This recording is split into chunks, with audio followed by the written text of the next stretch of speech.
ቤተክርስቲያን ሙሽሪትን የሚያጫት በደሙ ቤዛነት በመስቀል ላይ ጎኑ ሲወጋ የጎኑ ልጅ የተባለች ቤተክርስቲያን ናት። ርግቤ መደምደሚያዬ፣ ውዴ፣ ሙሽራይቱ እያለም ይጠቅሳት። አንድም የአዲስ ኪዳን ነፍስ ናት። ርግቤ መደምደሚያዬ አንዲት ናት ብሎ ስለ አንዲት ርግብ እየተመካ ይናገራል። ማናት እቺ ርግብ? ደግሞ የሚደንቀው አንዲትነቷን ቁጥሯን አቲ መሆኗን ይነግራልና አንዲት ናት ርግቤ ይልና ደግሞ መደምደሚያ ይላል። ሶስት ነገር ነው። አንድ ተፈጥሯን ነገርን፣ ርግብ መሆኗን አወቅን።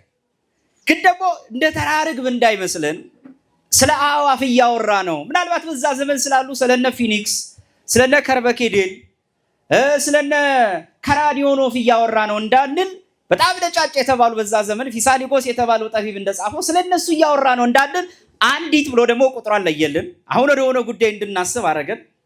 ደግሞ መደምደሚያ ያለ መዝጊያዬ ናት፣ ከሷ ወዲህ ሌላ አላይም፣ ከሷ ወዲህ ሌላ አልመለከትም። አይኔ ያረፈባት አንዲት ርግብ ናት። መደምደሚያ እሷ ናት።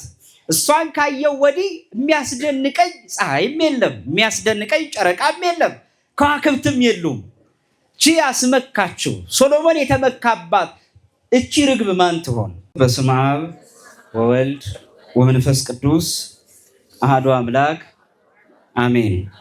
ክቡራን አባቶች ካህናት፣ ሊቃውንተ ቤተክርስቲያን፣ ወንድሞች ዲያቆናት፣ የእግዚአብሔርን ቤት በዝማሬ የምታገለግሉ የሰንበት ትምህርት ቤት ወንድመቶቻችን፣ በየዓመቱ የእግዚአብሔር ቃል አይጓደልም፣ የእግዚአብሔር ቃል አይነጥብም ብላችሁ ሳታጓድሉ ዓመታትን አልፋችሁ ምዕመኑን ከያለበት ጠርታችሁ እንደቀደሙ በሐዋርያት ዘመን እንደነበሩት የቤተ ክርስቲያን የመጀመሪያዎቹ ክርስቲያኖች ማህበራት ለወንጌል መስፋፋት፣ ለክርስቲያኖች ህብረት፣ ለቅድስት ቤተ ክርስቲያን ህልውና የራሳቸውን ድርሻ በመወጣት ዳግም ዓመት ጠብቃችሁ ማህበራችሁን እያጠነከራችሁ የቤተ ክርስቲያን አንድ ስራ መስራት አለብን በሚል በቀና ልቦና ይህን ጉባኤ ያዘጋጃችሁ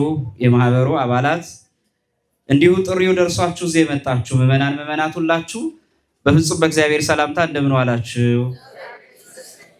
አይኔ እንኳን እስከ ጥግ ነው የሚመለከተው። የማየው ብዛቱና ድምፁ አልመጣጠን አለኝ። እንደምን ዋላችሁ? ለዚች ቀን ለዚህ ሰዓት ያደረሰን የአባቶቻችን አምላክ ልዑል እግዚአብሔር ስሙ የተመሰገነ ይሁን። ቃልን የወለደች የቃል እናት፣ ፀሐይ ወጣባት ምስራቅ፣ ሽቱ ያደረባት ቀንዲል፣ በብሉይ ኪዳን ነገስታትና ካህናት ሲቀቡ ልዩ ከነበረች ከዚያች ከቀንድ ከምትሰራ የሽቱ ብልቃጥ በላይ ዳግም የቃል ጽንሰት የተፈጠረባት የሐዲስ ኪዳኗ አማጋና አለታችን የብርሃን ማደሪያዋ ማኅደረ ብርሃን የብርሃን እናት ድንግል ማርያም ስሟ የተመሰገነ ይሁን። ቅዱሳን መላእክት እንደየክብራቸው እንደየጽድቃቸው እግዚአብሔር አምላክ ከነሱ በረከት ረድኤትን ያሳትፍልን፣ በረከት ረድኤትን ያሳትፈን።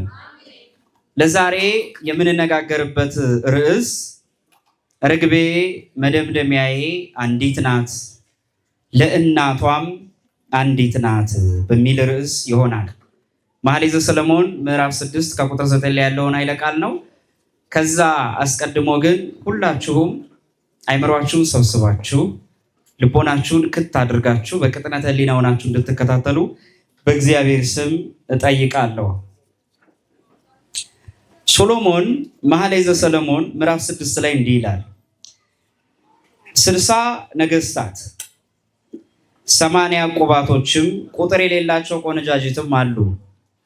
ርግቤ መደምደሚያዬ አንዲት ናት፣ ለእናቷም አንዲት ናት፣ ለወለደቻትም የተመረጠች ናት። ቆነጃጅትም አይተው አሞገሷት፣ ነገስታት ቁባቶችም አመሰገኗት። ይቺ እንደ ማለዳ ብርሃን የምትጎበኝ እንደ ጨረቃ የተዋበች እንደ ፀሐይም የጠራች ዓላማ ይዞ እንደተሰለፈ ሰራዊት የምታስፈራ ይቺ ማናት ይላል። ስለ ቃሉ እግዚአብሔር ስም የተመሰገነ ይሁን። የመኃልየ ዘሰሎሞን መጽሐፍ እንደሚታወቀው ጠቢቡ ሶሎሞን ወልደ ዳዊት ከጻፋቸው መጽሐፍት መካከል በሁለት ለጋብቻ ራሳቸውን ባዘጋጁ እጮኛሞች በአንድ ወንድና ሴት ሊያወሩ በሚችሉት በጥንቱ ብዕራቸውን ዘርግተው ደብዳቤ በሚላላኩበት የፍቅር ቃል ምሳሌ ነገረ መለኮታዊውን ሐሳብ የገለጠበት የመጽሐፍ ክፍል ነው። በቀደምቱ ቤተክርስቲያን በተለይ በሐዋርያትና በሐዋርያነ እስከ ዘመነ ሊቃውንት ድረስ ብዙ የቤተክርስቲያን ሊቃውንት የተረጎሙት መጽሐፍ ቢኖር መኃልየ ዘሰሎሞን ነው። በዛው ልክ ደግሞ ብዙ ሊቃውንት እንደተረጎሙት ያህል ብዙ ትችት፣ ብዙ የመናፍቃን ዱላን የደረሰበት የክደት ምንፍቅና ዱላ የደረሰበት ቢኖር መኃልየ ዘሰሎሞን ነው። የመጽሐፉን ሐሳብ ያልተረዳው ሰው ምናልባትም ስለ ስጋዊ ነገር የሚያወራ ሊመስለው ይችላል። ብዙም ጊዜም የኛ ሊቃውንተ ቤተክርስቲያን ይሄንን መጽሐፍ ወይም ሶሎሞን ከጻፋቸው መጽሐፍት መካከል መኃልየ ዘሰሎሞንን ወጣትነታቸውን ያልገሩ ገና ከአዳጊነት ዕድሜ ያልተሻገሩ ብዙ እንዲያነቡት አይመክሩም። እንዲያነቡት የማይመክሩት መጽሐፉ መልካም ስላልሆነና ቅድስና ስለሌለው አይደለም። ለሁሉ ዕድሜን ብስለትን ተከትሎ የሚነበብም አምልኮትም የሚፈጸም ያ ስለሆነ ነው። ነገር ግን በወጣትነት ዕድሜ ያሉም ቢሆኑ ሲያነቡት በጣም በጥንቃቄ ሊያነቡት የሚገባ ጉዳይ ነው። ሶሎሞን በጣም የሚያስደንቀው ጉዳይ እግዚአብሔር አምላክ ገና በ12 ዓመቱ ሲነግስ ከወርቅም ከብርም ከሁሉም ከፈለከው ምን ልስጥ ጠይቀኝ ብሎ እግዚአብሔር ሲጠይቀው ጥበብን የጠየቀ አባት ነው። ከጥበባቱ አንዱ ደግሞ የሥነ ጽሑፍ ጥበቡ በጣም ይደንቃል። ምናልባት ሌሎች ጥበቦቹ በታሪከ ነገሥትም ተጽፎ እናገኛለን። በተለይ ንግሥተ ሳባ ኢትዮጵያዊቷ ንግሥት 2 እንቆቅልሾችን ጠይቀው ነበረ። ማለትም ሚስጥራዊ ጥያቄ። ለምሳሌ አንደኛው ጥበቡን ልታይ ነው የመጣችው በሀገሯ በዚቹ ኢትዮጵያ በሀገራችን አሰርታ የሄደችው ከጨርቅ የተሰራ እኛ አርቲፊሻል አበባ እንደምንለው ተመሳሳይነት ያለው አበባ ከእውነተኛ አበባ ጋር ተመሳሳይ ምንም ለጊዜቱ ቀለሙ ምንም ልዩነት የሌለው ይዛ ሄደች እና ጠቢብ ነህ ሲባል ሰምቻለሁ። እውነት አንተ ጠቢብ ከሆንክ አሁን እኔ የምሰጥህ ነገር ከለየህ በጥበብህ ሰው ሳትጠይቅ ማንንም ሳታማክር መኳንንቶችን እንዲሁ ከለየኸው አንተ እውነት ጥበበኛ ነብይ አመሰግናለሁ አለች። ምንድነው እሱ ንገሪኝ አላት። ያንን እውነተኛ አበባና እሱን በአምሳሉ ያዘጋጀውን ከጨርቅ የተሰራውን አበባ ሰጠችውና ከሁለቱ እውነተኛው አበባ የቱ ነው ንገረኝ አለችው። ሲነካው ሁለቱም ልስላሴው ተመሳሳይ ነው፣ በምንም ሊለዩ አልቻለም። ይሄንን በጥበብ አሳይሻለሁ አለና ከመስኮት በውስጥ በኩል አስቀመጣቸውና ሁለቱን መስኮቱን ንቦች በሚበዙበት የቤተ መንግስቱ ወደ 8 መስኮቶች ነበሩት ይላል እና ንቦች በሚሰፍሩበት በማይጠፉበት መስኮት በኩል አስቀመጠው እና መስኮቱ ልክ ሲከፍተው ንቦቹ እየበረሩ መጥተው እንደለመዱት መስኮቱ ጋር ተቀመጡ። ግን የሚደንቀው ከሁለቱ አበቦች ይልቅ ያ እውነተኛው የተፈጥሮ አበባውን ወረው ተቀመጡ። ያንን ግን ዞር ብለውም አላዩት እና ይህን ጊዜ እውነተኛው አበባ ይህ እንደሆነ ምልክቱን አሳይቶ አረጋግጦ ነገራት ይላል። ይህን ጊዜ በጣም ተደነቀችበት ይላል። በተደጋጋሚም ጥበቡን ልትሞክር አይታለች እና አሁን ግን ለዛሬኛ የመረጥነው እግዚአብሔር በጥበቡ ከሰጠው አንዱ የሥነ ጽሑፍ ክህሎቱ ነው እና በተደጋጋሚ መኃልየ ላይ ውዴ እያለ ሙሽራዬ ሙሽራይቱ እያለ ይሄ በፍቅር ቋንቋዎች ይጠቅሳል።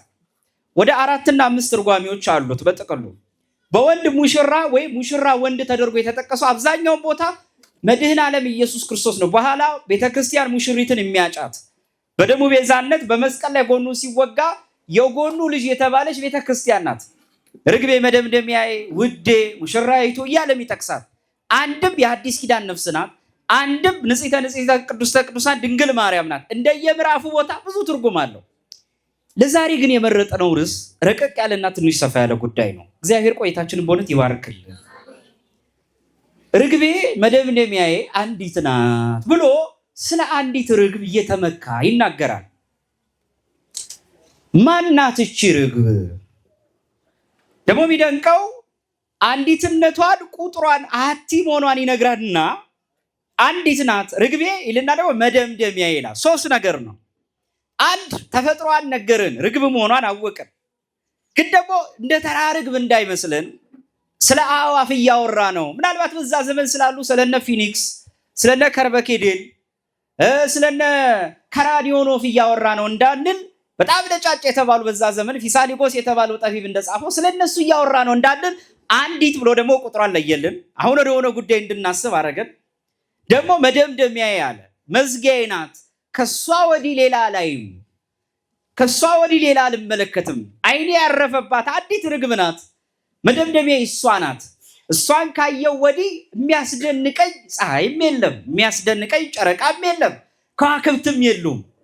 እቺ ያስመካችው ሶሎሞን የተመካባት እቺ ርግብ ማን ትሆን? በዘመኑ ብዙ ቆነጃጂ ሴቶችን የያዘ እንደውም ከእግዚአብሔር ጋር አንዱ እግዚአብሔር ከተቀየመውና እንደ ኃጢአት ቆጥሮ ሊቀጣው ካለው ነገር መካከል አንዱ 600 ቁባቶችና 300 ሚስቶች እስከመያዝ በኃጢአት ሕይወት ውስጥ ሄዶ ነበር። እግዚአብሔር እንደውም ብሎታል። ሁለተኛ ዜና መዋዕል ላይ ስለሰራው በደል እቀጣ ነበር፣ በአንተ ዘመን እስራኤልን ለሁለት ከፍላት ነበር፣ ስለ አባትህ ስለ ዳዊት ብዬ ገምሬሃለሁ ብሎታል። እና ሲናገር ርግቡ ማናት? እቺ ሴት ነው፣ ምድራዊ ሴት አይደለችም።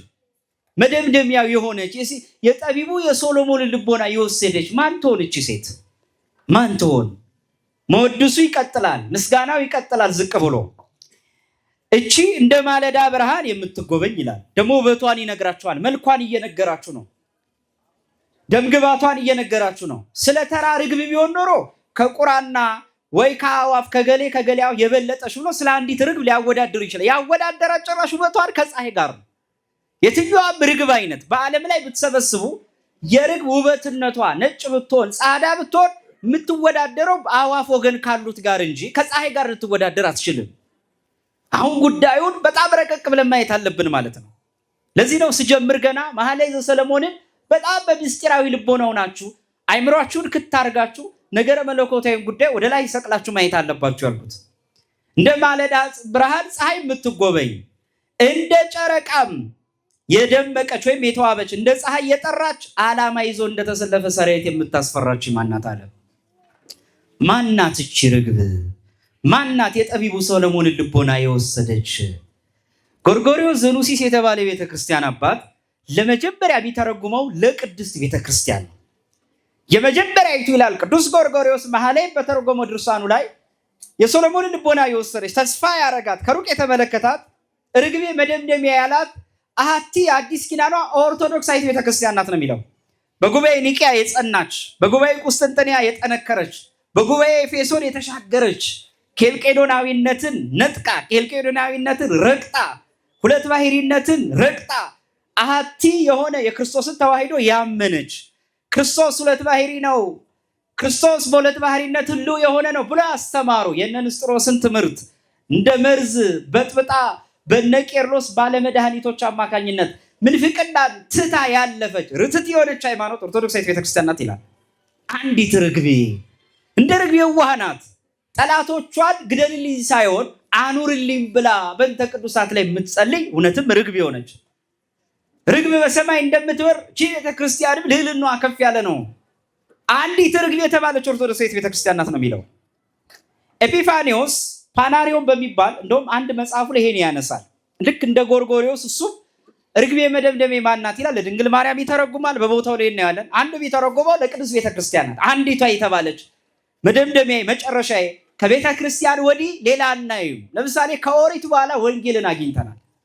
ከቤተ እስራኤል ከምኩራቦቹ ከቤተ መቅደሱ በኋላ የሐዲስ ኪዳኗ ቤተክርስቲያንን አግኝተናል። ከቤተ ክርስቲያን ወዲህ ሌላኛ ዓለም የለንም። ሌላውን አንጠብቅም። መሲሁ ክርስቶስ መጥቷል። በመስቀል ላይ ተሰቅሎ በደሙ ቤዛነት አድኖናል። ተስፋ ስናረጋት የነበረችይቱ እውነተኛይቱ ፀሐይ የማለዳ ብርሃን ድንግል ማርያምን አግኝተናል። እኛ ከእንግዲህ ተስፋ የምናደርገው መሰባሰቢያ ሌላ ቤተክርስቲያን የለንም። አሐቲ ቅድስት የሆነች ቤተክርስቲያን እቺ ናት። ታዲያ በደንብ አስተውሉ። ኤጲፋኒዎስ ምን አለ እዚሁ ድርሳኑ ላይ ርግቤ መደምደሚያ ማለቱ ከታች ምን ይላል? 600 ቁባቶችና 300 ሚስቶች ይላል። እና እነዚህ 600 ቁባትና 300 ሚስት የተባሉ ከነዚህ መሃል እንደ ርግብ ነጥቃ አምራ የታየች እነዛ 600 የተባሉ ከ3ኛው ክፍለ ዘመን ጀምሮ የተነሱ ቤተ ምንፍቅናዎች ናቸው ነው የሚለው። በአሪዮስ ምክንያት አሪዮሳዊነት ሲስፋፋ እነዚህ ናቸው ቁባቶች የተባሉ ይላል። ክደትን ያስፋፉ ናቸው። ከነዚህ መሃል ግን ርትዕቷ እሷ ናት። የአትናቴዎስ እምነት ሰለስቱ ምዕት አንዱ በጉባኤ ኒቂያ ላይ በጣም ቢያስደንቀኝ ነገር አሪዮስን ካወገዙ በኋላ ሃይማኖትን ካጸኑ በኋላ ጸሎተ ሃይማኖትን ሲያጸኑ ጸሎተ ሃይማኖት ውስጥ ያሉት እያንዳንዱ ቃላት ቤተክርስቲያን እስከ ዘላለም ራሷን እያመሰገነችበት ቤተክርስቲያን ክርስቶስን እያመሰገነች ራሷን የምትገልጥበትን መልኳን ነው የሰሩላት። ጸሎተ ሃይማኖት ነአምን በአሐዱ አምላክ እግዚአብሔር አብ አሐዜ ኩሉ ገባሬ ሰን። ይሄ ማለት የኛ ሃይማኖታችን በኒቂያ ጉባኤ የተወሰነ ውሳኔ ናቸው። አንዲት ሆና እንድትቀጥል ያደረጋት ይሄ ጉባኤ ከመጀመሪያዎቹ ክርስቲያኖች ጋር አንድ የሚያደርገን ሃይማኖት ነው። ቤተክርስቲያን ናት ያቺ አሐቴ የተባለች ቤተክርስቲያንን አንዲት ያሰኛት ምንድነው ነው? ይሄን በደንብ እንድታዳምጡት ይፈልጋል። በአራት ነገር ነው የኛ ቤተክርስቲያን አሐቲ ምንላት፣ አንዲት ናት ምንላት። አሐቲነቷ እንደውም እኮ እዚሁ ጸሎተ ሃይማኖት ላይ ዝቅ ብላችሁ ስታዩ ወነአምን በአሐቲ ቅድስት ቤተክርስቲያን እንተ ኩሉ ጉባኤ ዘሐዋርያት ሐዋርያት በሰበሰቧት በአንዲት ቅድስት ቤተክርስቲያን ምን እንላለን? አሁን አስተውሉ። ሐዋርያት በሰበሰቧት በአንዲት ነው የሚለው። ለካ አንዱ መገለጫዋ ሐዋርያዊነቷ ነው።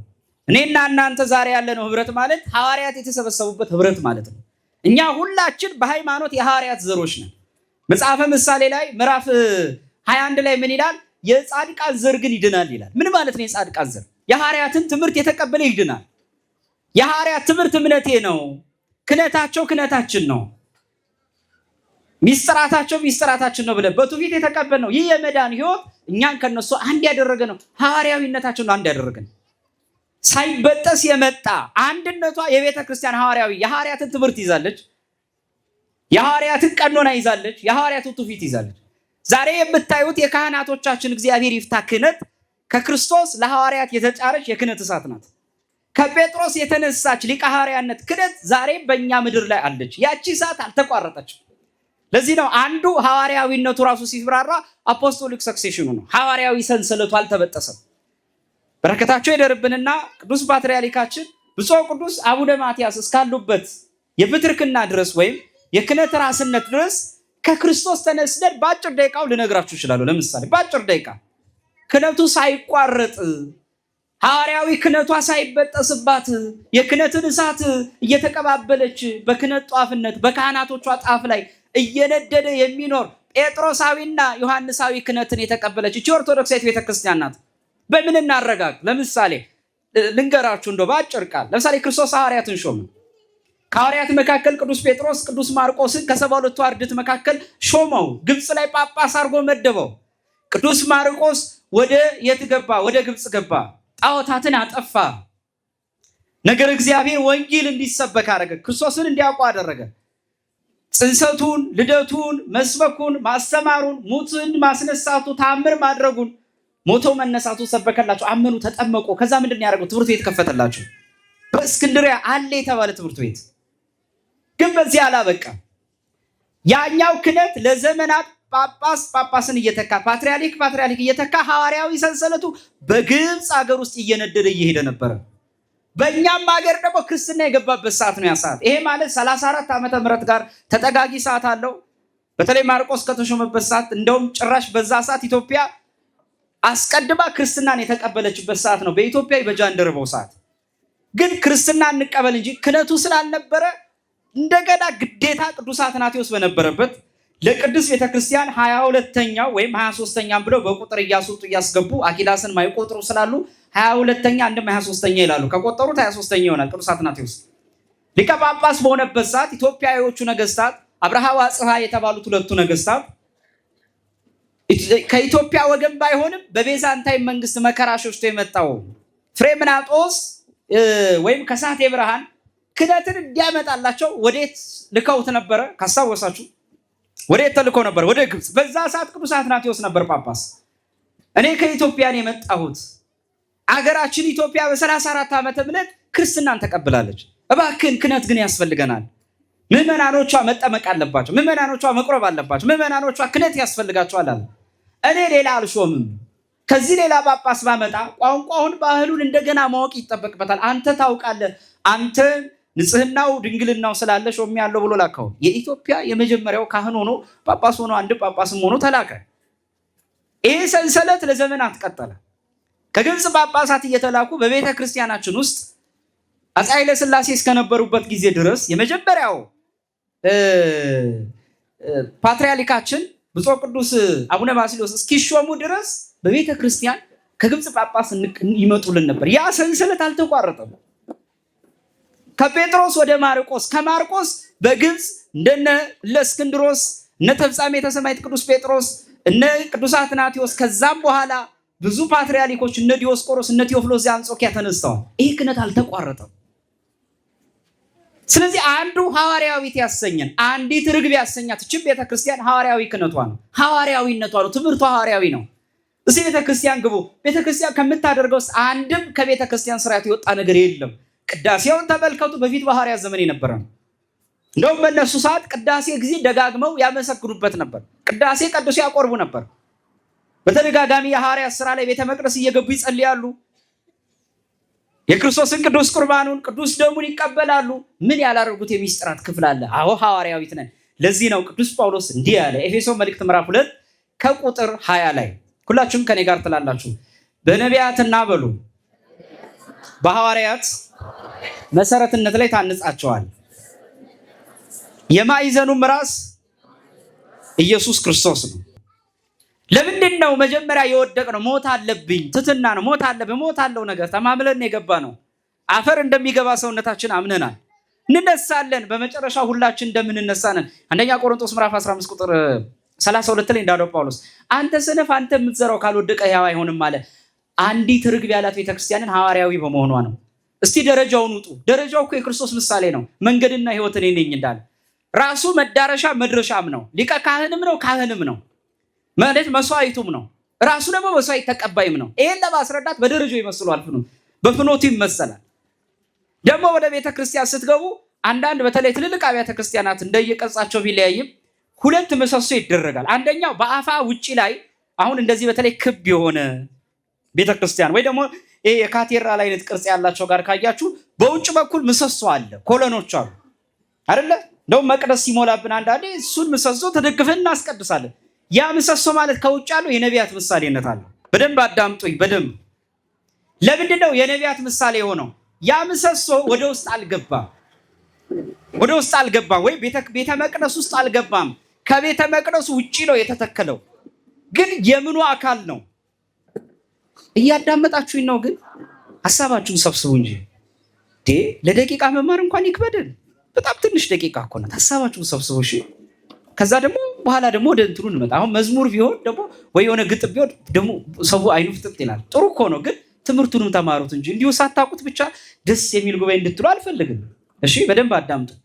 እነዚህ ከውጭ ያለው ምሰሶ ደግሞ የቤተ ክርስቲያኑ አካል ነው፣ ግን ወደ ውስጥ አልገባም። ግን ከቤተ ክርስቲያኑ የተገነጠለ ነው እንደ ምሰሶ አይደለም። እንደውም በዚህ ጊዜ ቅዳሴ ሲሞላ እንደገፍበታል። ነቢያትም የቤተ ክርስቲያን አካል ናቸው፣ ግን ወደ ውስጥ ያለ መግባቱ ምሰሶው እነዚህ ነቢያትም የክርስቶስ ሰው መሆን አላዩም። አያችሁ፣ ወደ ዋናው ቤተ መቅደስ አለመግባታቸው የክርስቶስ ሰው መሆን አላዩም። ኢሳይያስ ናሁ ድንግል ትጸንስ ወትወልድ እነሆ ድንግል ትጸንስ ወንድ ልጅ ትወልዳለች አለ እንጂ ሲወለድ አላየም። የተወለደው ክርስቶስን በዓይናቸው አልተመለከቱትም። እነዛ የምንደገፋቸው በአፋ ያሉ የቤተ ክርስቲያኒቱ አካል ግን ውጭ ላይ ያሉት ምሰሶች የነቢያት ናቸው። እነዚህ የከበቡት ውስጥ ደግሞ ስንገባ ምሰሶች አሉ ትልልቅ። እነሱ ደግሞ የሐዋርያት ነው። ወደ ውስጥም ገብተዋል። የቤተ ክርስቲያኒቱም አካል ናቸው። ሐዋርያት ትንቢት የተነበየ ክርስቶስን አይተውታል። ወንጌላዊ እንዳለው ያየነውን የዳሰስነውን የተመለከተ ክርስቶስን እንሰብካለን ያለ አይተውታል። እንደው ጌታ ምናል እነሱ በዘሩት እናንተ አጨዳችኋል። የተነበዩት ነቢያት ናቸው፣ ያዩት ግን እነሱ ናቸው። ውስጥ ያሉት ምሰሶ። ስለዚህ ምሰሶ ውስጥ ተደገፉ። ከዚህ በኋላ ሐዋርያትን እያሰባችሁ ተደገፉ። ከዚህ በላይ ነገር ክርስቶስ ምን አለ? አሐቲ አንዲት ቤተክርስቲያን አለ። ርግቤ መደምደሚያ አንዲት ናት አለ። ሁለተኛ አሐቲ ያሰኛት እቺ ቤተክርስቲያን ምን እንደሆነ ታውቃላችሁ? አሁን ይሄ ስብስብ ማለት ምንም ልዩነት የለውም። የቋንቋችን፣ የቀለማችን፣ የዘመናችን ልዩነት ካልሆነ ከመጀመሪያይቱ በሐዋርያት ዘመን ካለችው ቤተክርስቲያን ጋር አንድ ነን። በምንድን ነው አንድ የሆን ነው? በሚስጥራት ቤተክርስቲያን። እዚህ ያለን ሁላችን በ40 በ80 አንዳንዱም ደግሞ አርፍዶ የመጣም በስጋዊ አነጋገር እንጂ በክርስትና ማርፈድ የለም። ሚዛኑ መጠኑ በኖርክበት ዘመን ነው የሚቆጠረው። ግን ለመጠበቅ ትልቅ ሆናችሁ የተጠመቃችሁ ትኖራላችሁ። የመጀመሪያው ጥምቀት አንድ አድርጎናል። አንድ ነፍሳችንን አናየውም እንጂ እኮ አንድ ዘር አለን። ያም ጥምቀት ነው። አንድ ዘር፣ የመንፈስ ዘር፣ ማንም ሊበጥሰው የማይችል መንፈስ ቅዱስ የባረከው ስመ ሥላሴ የተጻፈብን ነፍሳችንን ገነት የሚያስገባል የገነት መግቢያዋ፣ ጸዳሏ፣ ብርሃኗ ጥምቀት ነው። ያለ ጥምቀት አይዳንም። አያችሁ ይሄን ማህበር ከዛኛው ከመጀመሪያው ማህበር ጋር አንድ እንዳደረገ ክርስቶስ ጥምቀት ነው። ሁለተኛ ቁርባን ነው። ምን አልኳችሁ? ምን ነው ቁርባኑ ጋር ስትሉ ቁርባን አላችሁ?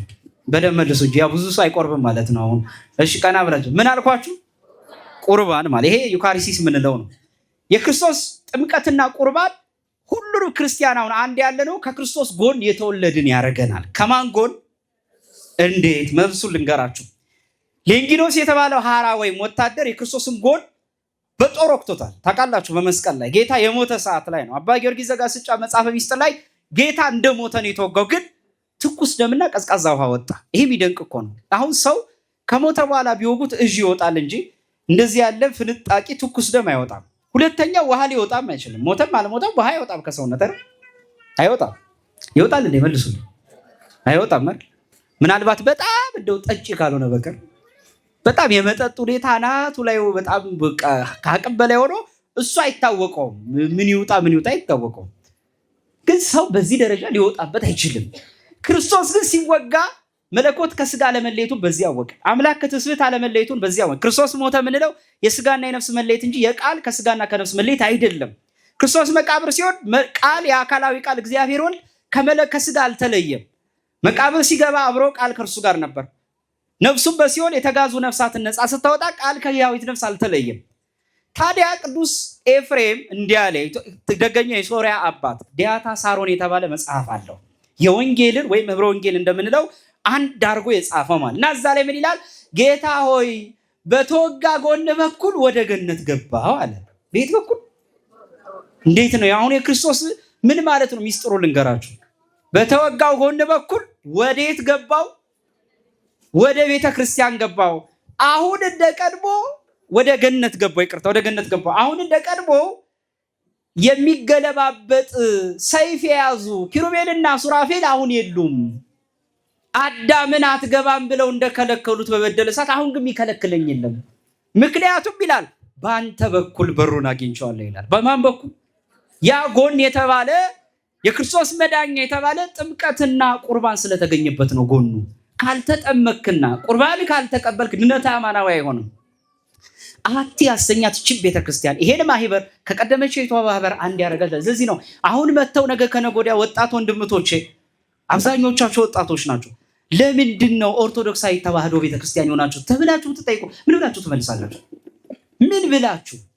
ብዙ ሰው ወዴ በተለይ በዚህ ዘመን አንድ ማስተካከል ያለብን ብዬ ማምነው በተለይ እንደ ወጣት እንደ ቤተክርስቲያን ልጅነት ብዙ ሰው ቤተክርስቲያን ልዕልናዋ የሚመስለው ወይም የቤተክርስቲያን ጥንካሬዋ የሚመስለው እንደዚህ ጥቅጥቅ ብለን ብዛታችን ሲታይ ይመስለዋል። ኦርቶዶክሳዊት ቤተክርስቲያንን እመኑ ብዛቷ አይደለም ያስከበራት አይደለም። በግራኛ አህመድ ጊዜ 1/7 ክርስቲያን እስኪቀር ድረስ ብዙ ኦርቶዶክሳውያን ተገለዋል፣ መጽሐፍቶቻቸው ተቃጥለዋል፣ ብዙ መከራ ደርሷል። ግን በዛ ሰዓት ጥቂት ክርስቲያኖች ሆነው ቤተክርስቲያን ግን ልዕልት ነበረች። አሁንም በግብፅ ሀገር ውስጥ ባሉ ክርስቲያኖች ቤተክርስቲያን ልዕልት ናት። አሁንም ገና ለመመስረት 42 ዓመት ይፈጅብሻል የተባለ ሶሪያ ሀገር ውስጥ ደማስቆ ውስጥ ብዙ አገሪቷ ወድማለች። ግን ጥቂት ናቸው ክርስቲያኖቹ፣ ግን ልዑላን ናቸው። ኦርቶዶክሳዊነታችሁ ልዑል ያሰኘው ምንድን ነው? ሰዎች መጥተው ለምን ነው እናንተ ኦርቶዶክስ የሆናችሁ? አይ የእናት የአባቴ እምነት ትክክል፣ ከእናት ከአባትማ ይወረሳል፣ ትክክል እኮ ነው። ግን ከዛስ ለምን ሆንክ? ኦርቶዶክሳዊት ቤተክርስቲያን ለምን መረጥካት? እነዚህ የጠቀስኩልህ ነገሮች ናቸው። አንደኛ ሐዋርያዊት ናት። ሁለተኛ ሚስጥራተ ቤተክርስቲያን ያላት ቤተክርስቲያን ናት። የላቸውም ሌሎቹ ክህነታቸውን ቆርጠውታል። በጉባኤያቶቻቸው በተወገዙ ጊዜ መስራቾቻቸው ያን ጊዜ ሞተው ቀርተዋል። እኛ ሞቶ ያልቀረ አምላክ አለን። ሌላው በጣም ቢያስደንቃቸው ቤተክርስቲያንን የእኛም ቤተክርስቲያን ሐዋርያዊት ወይም እውነተኛ ያሰኛት ምንድን ነው ከተባላችሁ የሚያስደንቀው ነገር መጽሐፍ ቅዱሳዊት ናት። መጽሐፍ ቅዱስ ነው መሰረቷ። የትኛውም አምልኮቷ ከመጽሐፍ ቅዱስ የወጣ ነገር የላትም። እስቲ የትኛውን ከመጽሐፍ ቅዱስ ተገንጥላ አደረገችው? የክርስቶስን ቅዱስ ሥጋው ክቡር ደሙን በህብስትና ወይን ማዘጋጀቷ ነው ወንጀሏ። ታዲያ ከማን ትማር? ጌታዋ ነዋ። የማቴዎስ ወንጌል ምዕራፍ 26 ላይ ሐዋርያቱንም በማርቆስ በአልዓዛርና በወንድሙ ቤት ሰበሰባቸው። ህብስቱንም ቆርሶ ስለ አዲስ ኪዳን የሚቆረሰው ሥጋዬ ነው አለ። ታዲያ ምን አጠፉ ካህናት አባቶች? ፍሬ ቅዳሴ ሲገባ ቅዳሴ እግዚኡን፣ ፍሬ ቅዳሴ ሲገባ ቅዳሴ ማርያሙን፣ ፍሬ ቅዳሴ ሲገባ 14ቱን ቅዳሴ ከመዛግብት አውጥተው ጸሎተ ፈትቶት አድርገው ሀመነ ብለው አማናዊ ሥጋ ያደርጉታል። ክርስቶስ ያደረገው ይሄን አይደል እንዴ? ቄርሎስ አንድ ትምህርት አለው በዚህ ጉዳይ ላይ ታውቃላችሁ። ብዙ አናቴማዎችን የጻፈ ነው ቄርሎስ። አናቴማ ማለት ውግዘት ነው። የንስጥሮስን ሄሬሲስ ምንፍቅና መሬት ካደባለቁ መርዙን ያስተፋ ትልቅ ሊቅ ነው። ራሱን ቀጥቅጦ እና አንድ ድርሳኑ ላይ ቢላ ሲመልስ ክርስቶስ የቆረሰው ስጋ አማናዊ ስጋ አይደለም ለምትሉ ይላል። የክርስቶስ ስጋ አማናዊ አይደለም ለምትሉ ወይ ያ የሰጣቸው ህብስት አማናዊ አይደለም ካላችሁ ይላል ያቺ ቁርባን ከክርስቶስ እጅ ህብስቱ ሲቆረስ ክርስቶስ እስኪደካው ድረስ ይላል። በደንብ ስሙ ቄርሎስ እስኪደካው ድረስ ህብስት ብቻ ነበር ይላል። ተራ ህብስት ነበረ፣ ተጋግሮ የተቀመጠ ስጋ ይበቃል። ክርስቶስ ልክ ሲባርከው፣ ክርስቶስ ልክ ሲቆርሰው ግን ከዛች ደቂቃ ጀምሮ አማናዊ ስጋ ሆኗል ይላል። እና በምን አወቅን? ስጋዬ ነው አለ እንጂ ስጋው ነው አላለም ይላል። የገባችሁ? አላራቀውም፣ ባለቤት አረገው። የኔ ስጋ ነው። በዛሽ ቅስፈት ሲበሉት አሁን ይህ የክርስቶስ ስጋ ነው፣ ይህ ክርስቶስ እያሉ ነው ሐዋርያቱ ሲበሉ የነበሩት። የይሁዳን አላቅም እንጃ፣ እሱን ወክዬ መናገር አልችልም። ግን የሌሎቹ ግን እንደዛ ነበር። እሺ ቤተክርስቲያን መጽሐፍ ቅዱሳዊት ናት። አዎ መጽሐፍ ቅዱሳዊት ናት። ከመጽሐፍ ቅዱስ በሯም፣ መቃኗም፣ ጉበኗም፣ ቤተልሔሟም፣ ደጀ ሰላሟም፣ ላይ ምሰሷ፣ ጣራዋም ሁሉ ቤተክርስቲያን ነው ስትመለከቱ መጽሐፍ ቅዱሳዊት ናት። ርግቤ መደምደሚያ ያላት አንደኛዋ ቤተክርስቲያን ናት ይላል። ይህንን ቅዱስ ጎርጎርዮስ ዘኑሲስ ነው። ሁለተኛዋ ግን የዛሬው የትምህርታችን ዋና መደምደሚያዋም የኛ ማዕከሏ ርግብ ሁለተኛይቱ ናት። ርግቧ ማን ትሆን ሲል ንጽሕተ ንጹሐን ቅድስተ ቅዱሳን ቤዛዊተ ዓለም ድንግል ማርያም ናት ይላል። ስሟ የተመሰገነ ይሁን። በእውነት ርግቤ መደምደሚያ አንዲት ናት። ደግሞ አለ ለእናቷም አንዲት ናት። አዎ ለሐናና ለኢያቄም አንዲት ናት። ለእናቷም አንዲት ናት። አዎ ለቤተ ክርስቲያንም አንዲት ናት። ቤተ ክርስቲያን ከድንግል ማርያም የምትተካክል ሴት አታውቅ። የነቢያት እናቶችን ታውቃለች ቤተ ክርስቲያን በዘመኗ። አምላክን የወለደች ሴት ግን አታውቅም። ይህች ቤተ ክርስቲያን አንድ መልክ ነው የምታውቀው። አንድ መልክ ከፍጥረት የበላይ የሆነ ፍጡር ሆኖ አምላክን ጸንሶ የወለደ አንድ መልክ ነው፣ ሌላ መልክ አታውቅም። ርግቤ መደምደሚያ ያለቻት ለእናቷም አንዲት ናት ለቤተ ክርስቲያን። ከዛ በፊት ድንግል ሆና የወለደች ሴት አታውቅም ይህች ቤተ ክርስቲያን። ለእናቷ ለቤተ ክርስቲያን አንዲት ናት። ከዛ በፊት ያለ ርሳሃት፣ ያለ ደም መፍሰስ፣ ያለ ደም ጠብታ ምንም አይነት ሕማምና ሲቃ ሳይኖር በሰው ልጅ የህይወት ታሪክ ውስጥ እንበለ ደም እንበለ ርሳሃት ጸንሳ የወለደች የምታውቀው አንዲት ሴት በድርሳኗ በታሪኳ ድንግል ማርያም ብቻ ናት። ለእናቷ ለቤተ ክርስቲያን አንዲት ናት። ለእናቷ ለሐናና ለኢያቄም ለአባት ለእናቷ አንዲት ናት። እቺ ቤዛዊተ ዓለም ናት። ርግብ የተባለች ለካ እመቤታችን ናት። ስለ እመቤታችን ሶሎሞን ሲያነሳ ይደንቀኛል። ከታይ ዝቅ ብሎ ካለው ጋር አስተሳስረን እንዲህ ይላል። እንደ ማለዳ ብርሃን የምትጎበኝ፣ እንደ ጨረቃ የተዋበች፣ እንደ ፀሐይም የጠራች፣ ዓላማ ይዞ እንደተሰለፈ ሰሬት የምታስፈራ ይላል። ጎርጎርዮስ ቀጠለ። እንደ ፀሐይ ያበራቻል፣ እንደ ማለዳ ፀሐይ። እውነት ነው። የማለዳ ፀሐይ ከተመለከታችሁት ከቀትር ፀሐይ ይልቅ ቀለል ያለ ነው። አሁን ሰው እንደው በጣም ሰውነቱ ሲቀዘቅዘው ጠዋት ፀሐይ ሲወጣ ደስ ይለዋል፣ ቶሎ ተሯርጦ ይሞቃል። የከረረ አይደለም፣ ለሰውነት ይስማማል። ድንግል ማርያም የማለዳ ፀሐይ የተባለችው አማናዊ ፀሐይ ክርስቶስ ከመምጣቱ በፊት መቅድም ናት። እሷ ከመጣች ወዲህ ነው ጎሃችን የቀደደ ፀሐያችን የወጣ። እሷን ካወቅን ወዲህ ነው አሁን ልንድን ነው ብለ ተስፋችን የለመለመ። በሲኦል የነበሩ እና አዳምና እና ሔዋን ተስፋቸውን የትንቢታቸው ፍጻሜ ማይረረ ትንቢት ይላታል ቅዱስ ያሬድ፣ ተስፋቸውን ያለመለመችላቸው ድንግል ማርያም ናት። በጣም የሚያስደንቀኝ ቅዱስ ኤፍሬም እመቤታችንን በተራራ ይመስላታል። እያዳመጣችሁኝ ነው? አጠናቅቃለሁ፣ በደንብ ስሙ። በተራራ ይመስላታል። ለምንድን ነው በተራራ የሚመስላት? ፀሐይ ሲወጣ ካያችሁ ወደ ገጠሩ አካባቢ ቆላ ወይም ዝቅ ያለ ቦታ ላይ ፀሐዩ ከመንካቱ በፊት መጀመሪያ የሚነካው ተራራውን ነው። ተራራውን ካሞቀው ወዲህ ነው ከታች ያለው ቆላውን፣ ታች ያለው ሜዳውን የሚያሞቀው። ምን ማለት ናት? ያቺ ተራራ ድንግል ማርያም ናት። እሷ ከወለደችው ወዲህ፣ እሷ ከወደደችው ወዲህ ነው ሐዋርያት የወደዱት። ከእሷ የተረፈውን ፍቅር ነው ያገኙት። እሷ ካገኘችው ከዳሰሰችው ወዲህ ነው ሐዋርያት የዳሰሱት። ወንጌላዊው ምን አለ? ያየነውን የሰማነውን የዳሰስነውን እንናገራለን አለ። እውነት ነው። ግን ዮሐንስ ሳይነካው፣ ዮሐንስ ከደረቱ ሳይጠጋ እሷ ከደረቷ ያስጠጋችው መጀመሪያ ድንግል ማርያም ናት። ይሁዳ በተንኮል ጉንጮቹ ሳይስመው በፊት እሷ በፍቅር የሳመችው እሷ ናት። ድንግል ማርያም ክርስቶስን ካወቀችው ወዲህ ነው ዓለም ያወቀው። ለዓለም አማናዊውን መሲሁን ተስፋ ስታደርጉት የነበረውን ቃል እንኩ ብላ ያስረከበችን እሷ ናት። በረሃ ለበረሃ የመሰደዷን ታሪክ አትናቴዎስ ሲናገር የኔን መድኃኒት ሐኪሜን ይዘሽ የተሰደርሽ ባላደራ ይላታል። ጠባቂ ባላደራ ብሎ ነው የሚጠላ። ሐኪሜን ይዘሽ አይሁድ እንዳይገሉት። መጀመሪያ ለቅዱስ ኤፍሬም ፀሐይ የሚነካ ተራራን ነው። ፀሐዩ ተራራውን ከነካ ወዲህ ነው ታች ያለውን የሚነካ። እሷ ካገኘችው ወዲህ ነው። ጴጥሮስ ሁሉን ትተን ተከተልን፣ እንግዲህ ዋጋችን ምንድን ነው አለ፣ ሚስትና ማቱን ትቶ። ድንግል ማርያም ግን ሁሉ ነገሯን በ3 ዓመቷ ነው እውነተኛ ባህታዊ ሴት ሆና መናኝ ሆና በ3 ዓመቷ ሁሉን ትታ ልጇ ክርስቶስን ተከተለች። ገና ሳትወልደው ለክርስቶስ ብላ ራሷን መናኝ ያደረገች። የሐዲስ ኪዳን ቤተ መቅደስ ሆና በኦሪት ቤተ መቅደስ ሄደች። ከ3 ዓመቷ ጀምሮ 30 ዓመት ሙሉ አብራ አሳደገችው። ጠረኗን የለመደ የእሷን ጠረን ካወቀ ወዲህ ነው የሐዋርያት ጠረን የመጣ። እሷ ነበረች አብራ እጆቹን ይዛ ከመንገድ የምትሄድ። ከሷ የተረፈውን ነው ዓለም ያገኘው። ከሷ ካወቀ ወዲህ ነው ዓለም ስለ ክርስቶስ የተረዳው። እኔ በተለይ በጣም የሚደንቀኝ ነገረ ክርስቶስን ክርስቶሎጂን ከነገረ ማርያም ጋር ለማምታታትና በመካከል በጣም ጸብ ለመፍጠር የሚሞክሩ ሰዎች እኔ ንግግሬ አንድ ነው። በቤተሰብ መሃል አትግቡ ነው። በማን መሃል? አሁን በየሰፈሩ ወሬ ነጋሪ ሰው አለ የምታውቁት። እገሌ ወሬ ያውራ የሚባል የለም ወይም ደግሞ ለገሌ ምስጢር እንዳትነግሩ። እንደውም አንዳንድ ስም አላቸው እነዚህ ወፉ ወይም ወፌ ይባላል አይደል? ይባላል ምስል። በቤተሰብ መሃል የሚገቡ ሰዎች አሉ የሚያጣሉ ነገር። ከሃዲ ማለት የዘመናችን መናፍቅ ማለት እንደዛ ነው። እንደ ማለዳ ብርሃን የምትጎበኝ እንደ ጨረቃ የደመቀች እርግቤ መደምደሜ አንዲት ናት አላት። አንዲት ያሰኛት ምንዋ ነው? የመጀመሪያውና አንደኛው ለእናት ለአባቷ ነው። አንዲት ናት ድንግል ማርያም አንዲት። ሐናና ኢያቄም በስለት የወለዷቸው ልጇ ናቸው። አንዲት ናት። ከሷ በፊት ከሷ በኋላ ሌላ ሰው አያውቁም። አንዲት ናት። ፍጻሜው ግን ለልጇ ለክርስቶስም አንዲት ናት። ለዓለምም ሁሉ አንዲት ናት። እኛ አናውቅም ከሷ ወዲህ። ከሷም በፊት እንደሱ ያለ ሴት አናውቅም። በብሉይ ኪዳን ታሪኮች ውስጥ ነብይን ሲተካ አይተናል። ለምሳሌ ኢሳይያስ እነ ሕዝቅኤልን ተክቷል። ዳንኤል 3 ደቂቅን ተክቷል። ኤልያስ ኤልሳን ተክቷል። ኤልሳ እነ ገያዝን ተክቷል። እሱ ተተክቶ ራሱን ባያዘጋጅ በንጽህና ባይኖር ቢወድቅም በሐዋርያት ዘመንም ሐዋርያን ሲተካ አይተናል። ቅዱስ ጴጥሮስ ጢሞቴዎስን ቀለሚጦስ ዘሮምን ተክቷል። ቅዱስ አግናጢዮስ የወንጌላዊ ቅዱስ ዮሐንስ ተማሪ ነበረ። ወንጌላዊ ዮሐንስ ሌላ ፖሊካርፐስን ተክቷል። ፖሊካርፐስ ሄሬኔዎስን ተክቷል። ሊቅ በሊቅ ይተካል።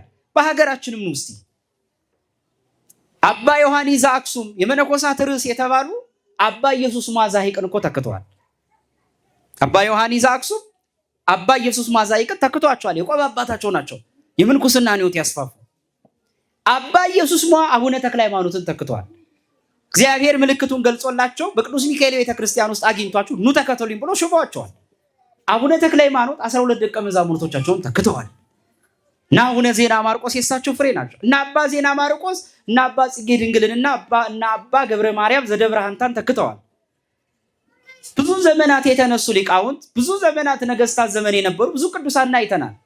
እና አባ በጸሎተ ሚካኤል መናኙ አባት እና አቡነ አሮን በአምደ ጽዮን ዘመን የነበሩት እኛ ጻድቅ አባት ነገስታቱን ሳይፈሩ ስለ ክርስቶስ የመሰከሩ ሊቅ በሊቅ ሲተካ አይተናል። ክህነት ሲተካ አይተናል። የመጽሐፍ መምህር በመጽሐፍ መምህር ሲተካ አይተናል። ድንግል ማርያምን የተካት ግን የለም። በእውነት ስሟ የተመሰገነ ይሁን። ምንድነው እልል አሳይታችሁ መድረስ እውነት ለመናገር ግን እልልታችሁ ሙሽራ ሲወጣ እንኳን አይሆንም። የእናንተ እልልታ ለዚህ ሰፈር እንግዲህ የምታገቡ ሰዎች በደንብ ማየት አለብን ነው። አሁን ሙሽራ ትድራላችሁ አምኛለሁ፣ ግን እመቤታችን አላመሰገናችኋትም። አሁን ይቆማችሁ። ለዚህ ነው ሶሎሞን ርግቤ መደምደሜ ስንት ናት አለ? አንዲት ናት አለ። አንዲት ያሰኛት ምንዋ ነው የሚል 4 ነገር ተናግሬ ትምህርቱ ይጠቃለላል። አንደኛ ወላዲተ አምላክነቷ። እስቲ በሉ ወላዲተ በሉ አምላክ። ይሄ ማለት በግሪኩ ቴዎቶኮስ ይለዋል። አንድ ክርስቲያን በነገረ ማርያም ላይ ጤነኛ አስተሳሰብ አለኝ የለኝም፣ ትክክል ነኝ ለምን መለየው አንዱ ነገረ ማርያም ላይ እመቤታችን ወላዲታ የአምላክ እናት ናት የሚለው ትልቅ ቦታ የምንሰጠው ጉዳይ ነው። በተለይ እነዚህ ከ3ቱ ጉባኤያት መካከል ጉባኤ ኤፌሶን የሚባለው ወይም በቱርክ ኢዝሚር በምንላት በአሁን በቱርክ ከተማ ውስጥ በበፊቱ ጉባኤ ኤፌሶን የምንለው በኤፌሶን ከተማ የተደረገው ጉባኤ አንዱ ንስጥሮስን ያስወገዘው ትምህርት ይሄ ነው።